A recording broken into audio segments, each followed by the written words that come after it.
জীবনে কী করছি সেটা 2 মিনিট বসে তো একটু ফিগার আউট করার দরকার আছে, কিন্তু আমার এখন যা অবস্থা তাতে আমার 2 মিনিট শুধু ফাঁকা বসবার উপায় নেই।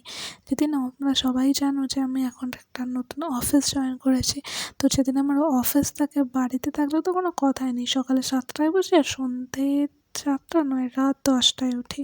তারপরেও সিনিয়র বলে যে কোনো কাজ হয় না, কোনো কাজ হচ্ছে না, তাহলে ভাবো কী পরিমাণ চাপটা লাগে তখন। তারপরে আর ছুটির দিনগুলো পড়াশোনা করেই কেটে যায়। তো নিজে যে ভাববো যে কী করছি বা কী করবো সেই তো মুহূর্তের আমার সময় নেই। এমন জায়গা, কাজের জায়গাকে এমন টক্সিক বানিয়ে ফেলেছে যেখান থেকে মানুষ কুইট করবার কথা ভাবে। হ্যাঁ, আমি তো সেই রকম কিছু ভাবছি না এখনও।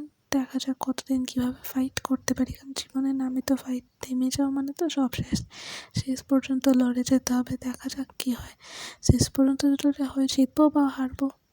হারবো, হয়তো কিছু শিখবো, হয়তো শিখবো না, জানি না। লাইফ তো পুরোটাই আনসার্টেন, তাই না? তো দেখা যাক, যেমনভাবে লড়তে হবে সেই লড়াটাকে চালিয়ে যেতে হবে, সেটা থামিয়ে দিলে হবে না। তারপরে দেন গো উইথ দ্য ফ্লো, কিচ্ছু করার নেই।